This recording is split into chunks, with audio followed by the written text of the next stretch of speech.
白天几乎不咳嗽，一到晚上或者是熟睡之后就咳得很剧烈，吃什么止咳药都没有效果，一直也查不出原因。这个时候就要警惕咳嗽变异性哮喘了。那什么是咳嗽变异性哮喘呢？咳嗽变异性哮喘它主要的表现就是持续性的干咳，经常被误诊为慢性的咽炎或者是感冒后咳嗽，而耽误了治疗。它的本质呢就是一种气道的慢性炎症反应。当接触到冷空气、花粉或者是尘螨等刺激的时候，气道黏膜就会发生肿胀，粘液分泌增加，并且伴随着气道的高反应性，也就是气道对轻微的刺激过度敏感，从而引发剧烈而持久的咳嗽。像过敏性鼻炎或者是湿疹患者、长期吸烟或者是接触二手烟的人，以及我们免疫系统尚未完全成熟的儿童和青少年都易成为咳嗽变异性哮喘的目标。另外，如果家中有过敏性哮喘的患者，那么这个病的发病率可能就更高了。最后就是病菌或者是细菌感染，感染后器官变得比较敏感，会诱发或者加重咳嗽变异性哮喘的症状。它虽然跟普通的感冒咳嗽很相似，但也有自己典型的特点。如果你的咳嗽只要是发生在夜间或者是凌晨，而且呢是干咳没有痰，咳起来就停不下来，遇到冷空气、油烟刺激还会明显的加重，一般在春夏交际或者是秋冬交际这种季节变换的时候最容易出现，通常是比较剧烈的刺激性的咳嗽、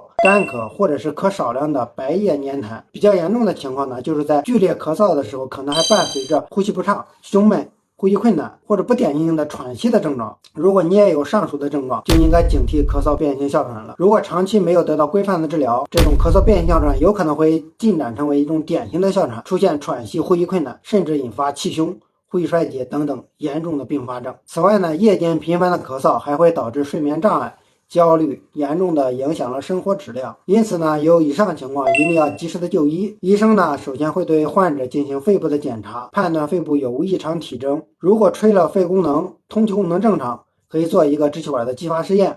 如果是阳性，或者呢是肺的通气功能下降，做一个支气管的舒张试验。如果是阳性，这两个试验需要有一项是阳性，基本上就可以考虑咳嗽变异性哮喘的诊断了。如果最后确诊了咳嗽变异性哮喘，也不要过于担心。在配合医生治疗的同时，我们的生活中也需要注意以下几点。第一个，尽量远离过敏源，防尘防螨，定期的清洗床品，使用防螨的寝具，避免饲养宠物，外出尽量佩戴口罩，室内保持恒温，远离冷空气。第二点呢，增强气道的耐受力。平时没事的时候可以做一做呼吸训练，像腹式呼吸、缩唇呼吸等等，可以改善通气效率。适度的运动，像游泳、瑜伽等运动，有助于提升肺功能，但是避免剧烈的运动，以诱发哮喘。第三个，戒烟，远离二手烟。有吸烟的习惯，尽量戒烟。同时呢，也要避免被动的吸烟，减少气道的炎症反应。这些你都记住了吗？